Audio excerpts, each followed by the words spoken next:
I'm David Crepaz-Keay. I'm Head of Empowerment and Social Inclusion at the Mental Health Foundation. To explain how I became interested in co-production, my standpoint is as someone who has historically used mental health services. When I was young, many years ago, I was a classic mental patient. I spent time being entirely dependent on services. As I grew up, I became more independent of services. Over time, it became clear that services as they weren't really suiting people in their current form. And it came at a time when society was changing in the way people related to services run by the state. So it was the Thatcher years, and we were recast as consumers of public services. On the one hand, there was a sort of left-leaning civil rights agenda that brought together changes in race equality, disability, and sexuality. That simply didn't seem to be happening in mental health. And on the other hand, there were changes in the way services were provided, which meant they had to be much more reflective of the needs of people using the services. So I think in that respect, the genesis of co-production really came out of what I would think of as service user involvement. This idea that the services are there to serve us, not to simply be delivered for their own sake. But service user involvement remains about being involved in other people's business. So we became involved in mental health services. What co-production should be, I think, is about creating something new. The co-production is as much about the production as the co. So there has to be something new that comes from it. But it has to be developed based on the experience and understanding that come from different stakeholders. And I'm particularly interested in broadening the range of stakeholders that we engage in co-production with. I would be very frustrated if what co-production meant was more mental health services that were slightly better at involving service users and family carers. I would like whole new things to happen that don't resemble remotely current mental health services, that are genuinely new and genuinely serve whole communities rather than treat symptoms or try to fix broken individuals. In terms of positive and negative experiences of co-production, I've had many. I think, firstly, there isn't really consensus around what constitutes co-production. So people will use the word, but use it to describe many things. And it is common for new services to be described as co-produced.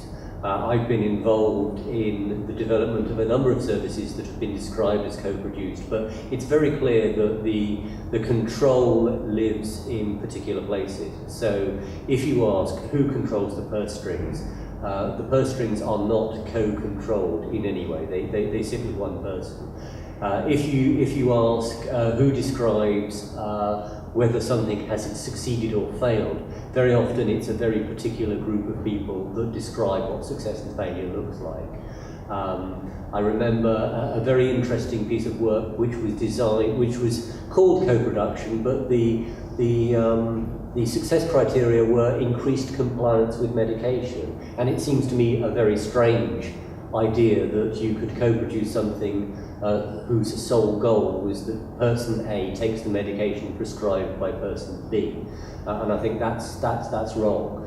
Where I think co-production has been much more successful in my experience is where people are given roles on the basis of their genuine expertise. So you don't get together the people you think ought to be there.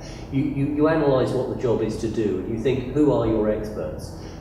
If you're building a new community centre, then you need architects, you need bricklayers, you need landscape gardeners, but you need some idea of what it should look like. So you need members of the community to say, well, actually, I want seats here, actually, I want I want something green, I want some green space that I can spend some time in. I want some quiet, or I want some excitement. Those are the kind of things that need to be built in at the very start. So who knows best what a community needs? Well, it's the community itself. Who knows best how to make sure that the buildings stay upright? Well, it's architects and engineers. You want something that really gets people playing to their strengths and bringing them together for an agreed, common, shared goal. In terms of mental health, I would say the work that I've led in self-management and peer support has drawn co-production to it. It remains service user control. It remains in the hands of the participants.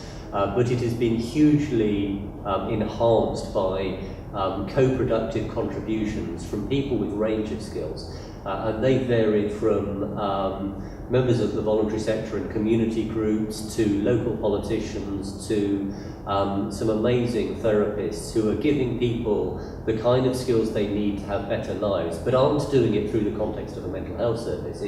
They're doing it because they want to make lives better. And in theory, mental health services should be there to make lives better, but often the pressures on the services are about delivering so many units on budget, on time, about waiting lists, about targets, about deficits, about staff control.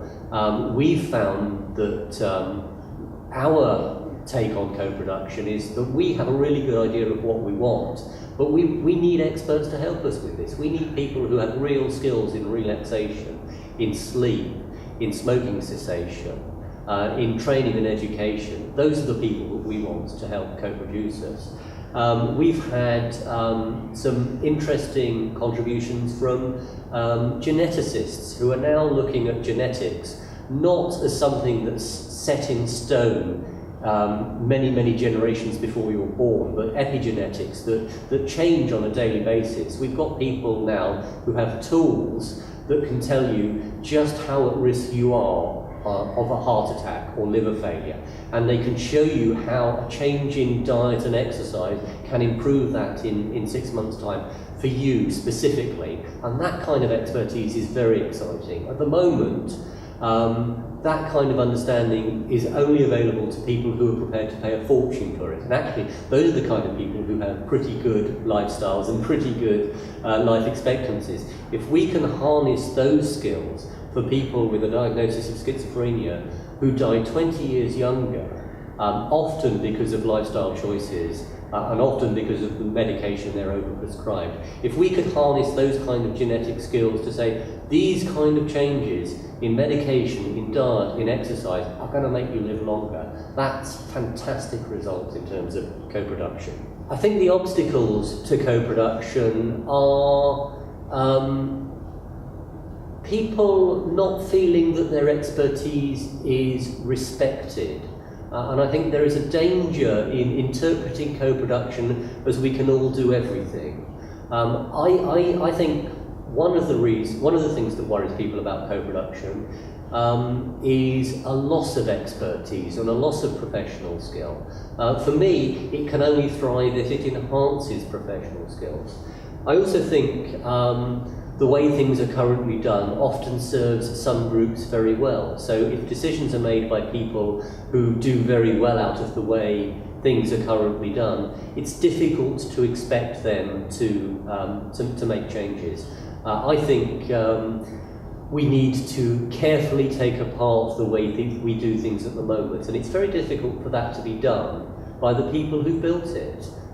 If I'd built something and invested all my time and life in making it how it is, I'd be the worst person to take it apart for something better, because I have so much embedded and invested in the way things are currently done. And I think we need to get people to focus more on